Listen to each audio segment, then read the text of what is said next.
আগামী 12 তারিখে যে দেশে সাধারণ নির্বাচন, সেই নির্বাচন উপলক্ষে আজকে বিএনপি বা ধানের শীষের একটি নির্বাচনী জনসভা। প্রিয় ভাই বোনেরা, আমরা বাংলাদেশ জাতীয়তাবাদী দল বিএনপি আমরা বিশ্বাস করি যে শুধু কথাল ফুলঝুরি নয়, বরং দেশকে আমাদেরকে সামনের দিকে নিতে হবে ভবিষ্যতে। আমরা বিগত 15-16 বছর বহু আন্দোলন করেছি, বহু সংগ্রাম করেছি এবং এর ভেতরে আমাদের বহু নেতাকর্মী গুম খুন হত্যার শিকার হয়েছে। বহু হাজার হাজার লক্ষ লক্ষ নেতাকর্মী, বিএনপি সহ বিভিন্ন রাজনৈতিক দলের নেতাকর্মীরা গায়েবী মামলার অত্যাচার নির্যাতনের শিকার হয়েছে।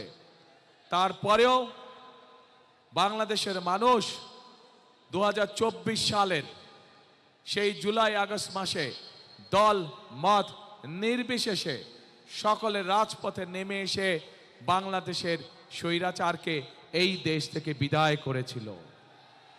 প্রিয় ভাই বোনেরা, বিগত 16 বছর ধরে বাংলাদেশের মানুষ তার রাজনৈতিক অর্থাৎ ভোটের অধিকার প্রয়োগ করতে পারেনি। বাংলাদেশের মানুষ বিগত 16 বছর ধরে তার মতামতের ভিত্তিতে তার প্রতিনিধি নির্বাচন করতে পারেনি। শুধু সেটি জাতীয় নির্বাচনের ক্ষেত্রে নয়, এমনকি সেটি লোকাল নির্বাচনের ক্ষেত্রেও একই ঘটনা দেখা গিয়েছে। বাংলাদেশের মানুষ গত 16 বছর ধরে স্বৈরাচার সময় তাদের মনের অভিব্যক্তি প্রকাশ করতে পারেনি। কেউ যদি কথা বলার চেষ্টা করেছে, আমরা দেখেছি কিভাবে তাকে রাতের আধারে তুলে নেওয়া হয়েছে, গুম করা হয়েছে, খুন করা হয়েছিল।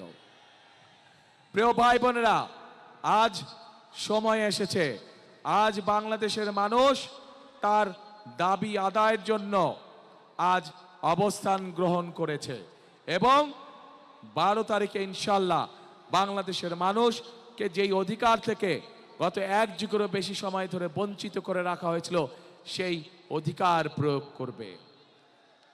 প্রিয় ভাই বোনেরা, আমরা বিএনপি বাংলাদেশ জাতীয়তাবাদী দল আমরা বিশ্বাস করি যে একটি রাজনৈতিক দল হিসেবে যেহেতু অতীতেও আমাদের রাষ্ট্র পরিচালনার অভিজ্ঞতা বা দায়িত্বে আমরা ছিলাম, একইভাবে ইনশাল্লাহ আগামী দিনে বাংলাদেশের মানুষের সমর্থনে আল্লাহ তাআলার রহমতে আমরা সরকার গঠন করলে ইনশাল্লাহ আমাদের প্রথম দায়িত্ব হচ্ছে দেশকে পুনর্গঠন করা।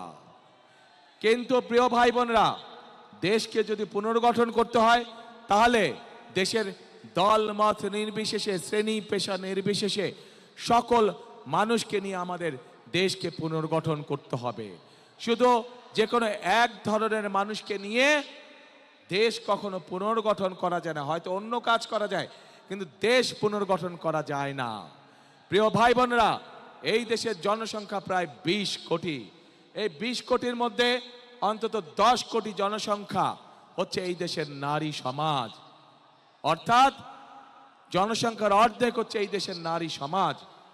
এই নারী সমাজকে যদি আমরা পেছনে রেখে যতই পরিকল্পনা গ্রহণ করি না কেন, যতই বড় বড় কথা আমরা বলি না কেন, কোনোভাবেই সম্ভব নয় দেশকে সামনে নিয়ে যাওয়া, কোনোভাবেই সম্ভব নয় দেশকে পুনর্গঠন করা।